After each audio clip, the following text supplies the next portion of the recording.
Hello বন্ধুরা, তোমরা সবাই কেমন আছো? আশা করি সবাই ভালো আছো। তো আজকে আমি সারাদিন কী কী করবো সেটা তোমাদের সঙ্গে শেয়ার করবো। সকালে উঠে বাবু সোনাকে স্নান টান করে দিলাম। এই যে বাবু সোনাকে ফ্রেশ করে দিচ্ছি, এখন ও খেলছে।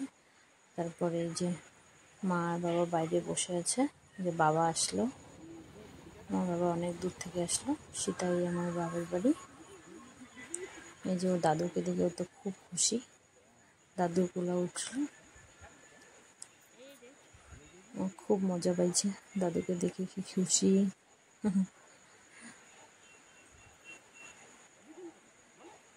অনেকদিন পর দাদুর দেখা। তারপর বাবা আমাদের বাড়ি থেকে নিয়ে আসছে। আমি মাকে বলছিলাম ঢেঁকি শাক দিতে, এই ঢেঁকি শাক নিয়ে আসছে, পাট শাক,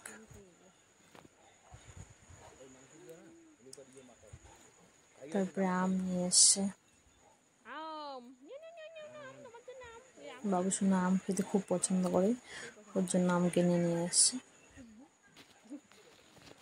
তারপর পাঁঠার মাংস কিনে আনছে।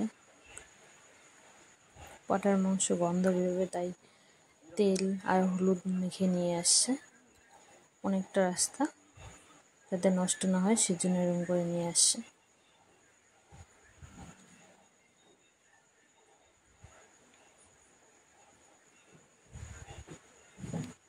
তারপর বাবাকে খেতে দিলাম।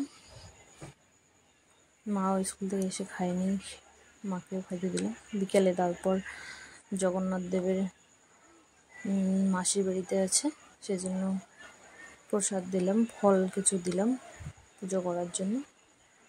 তারপরে এই যে বাবু সোনা বিকেলে আড্ডা বাইরে। পুচকি দিদিটা পারলে ও খুব খুশি। ওর জেঠিমা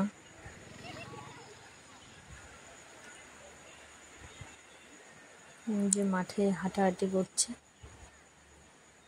এই দিদিদের বাড়িতেই পুজো হয় জগন্নাথ দেবের,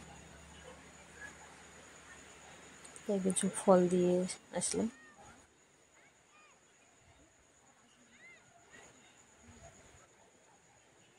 যে খেলতেছে আর আমি মাঠে বসে আছি, মাঠের পাশে। সবাই মিলে বিকেলে আড্ডা মারছি এখানে।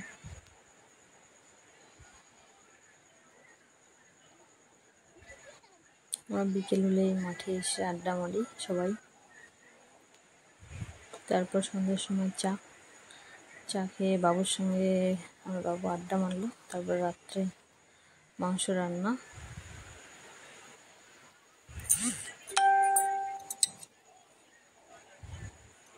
আমার ভিডিওটা যদি ভালো লাগে তাহলে লাইক কমেন্ট করবেন এবং শেয়ার করবেন, সাবস্ক্রাইব করবেন।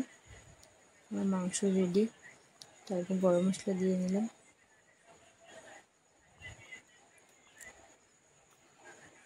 আমি কীভাবে মাংসটা রান্না করলাম যদি দেখতে চান তাহলে কমেন্ট করেন, আমি পরে লিঙ্কটা দিয়ে দেব।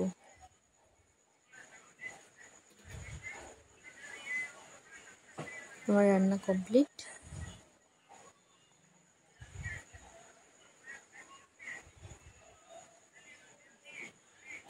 তারপর রাত্রিবেলা খাওয়ার রেডি। আজকে